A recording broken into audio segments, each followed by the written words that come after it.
안녕하세요. 교정한 쩌렁TV의 신초롱입니다. 오늘은 저번 시간에 이어서 턱관절 질환에 대한 얘기를 계속 해볼 텐데요. 저번에는 턱관절 질환이란 무엇인가 라는 점에 초점을 맞췄다면 이번에는 이런 턱관절 질환을 어떻게 치료하는지에 대해서 말씀드리도록 하겠습니다. 그러면 중요한 게 어떤 경우에 이 턱관절 질환의 치료가 필요한지를 알아야 되겠죠. 이런 치료의 필요성을 판단하는 가장 큰 기준은 일단 턱에서 나는 소리보다는 통증이 존재하는가 또는 기능상의 불편감이 유발되는가 하는 점입니다.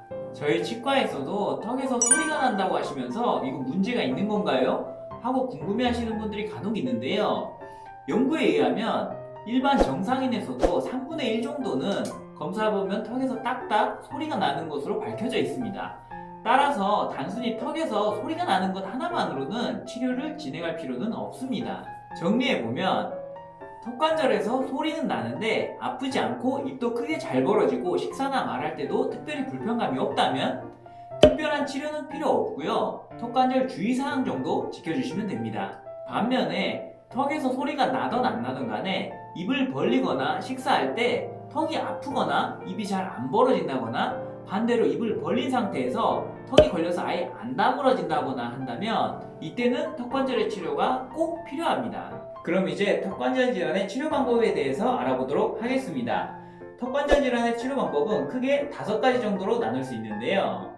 치료법이 많아 보이지만 이 중에서 1번과 2번인 생활습관 조절과 물리치료, 약물치료 정도로 대부분의 증상은 개선되는 경우가 많습니다. 그럼 하나하나 알아보도록 하겠습니다. 첫 번째, 주의사항 설명 및 생활습관 조절입니다. 저번 동영상에서 설명드렸죠? 이런 주의사항 실천과 생활습관 조절이 턱관절 질환에서 가장 기본이 되는 치료이고 가장 중요한 치료라고 볼 수 있습니다. 하지만 대부분의 사람들은 뭐야 이런 것도 치료야? 하시면서 중요하게 생각하지 않는 경향이 있는데요. 하지만 이 1번이 제대로 되지 않으면 턱관절 질환은 언젠가 다시 재발할 확률이 높아지고 치료기간도 길어지기 때문에 사실 가장 중요하다고 볼 수 있어요. 약을 평생 드실 건 아니잖아요. 주의사항과 바른 턱관절 자세 꼭 기억해주세요. 두 번째, 물리치료 및 약물치료입니다. 주의사항과 생활습관 개선도 중요하지만 지금 당장 턱이 아프고 입을 벌리기 어렵고 하기 때문에 이런 급성 증상이 있는 상태에서는 물리치료 및 약물치료를 병행하는 것이 필요합니다. 그렇게 함으로써 질환이 보다 빨리 나을 수 있도록 해주는 것이죠. 증상에 따라 다를 수 있지만 보통 먹는 약으로는 진통소염제와 근이완제가 처방되는 경우가 많습니다. 또한 함께 시행되는 물리치료에는 종류가 여러 가지 있는데요. 초음파 치료, 저출력 레이저 치료, 전기자극 치료, 적외선 치료, 온수고 찜질 등 정말 많습니다. 하지만 물리치료 자체가 결국은 염증이 있는 턱관절 부위에 작용해서 염증을 줄여주고 재생을 촉진하는 작용을 한다는 점에서 큰 틀에서는 여러가지 이 물리치료들의 효과는 비슷하다고 보시면 됩니다.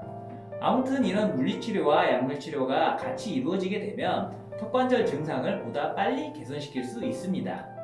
여기까지 생활습관 조절과 약물치료 및 물리치료에 대해서 설명을 드렸는데요.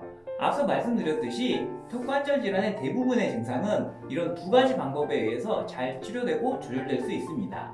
하지만 이를 악물거나 잘 때 이를 갈거나 하는 악습관이 있거나 턱관절 증상이 심하고 만성적으로 오래된 경우에는 부가적인 치료법이 더 필요할 수 있는데요. 그런 치료법이란 바로 스플린트 장치 치료, 보톡스 치료, 마지막 수단으로 수술적 치료가 될 텐데요. 이 3가지 치료에 대해서는 다음 영상으로 다시 설명드리도록 하겠습니다. 그럼 안녕!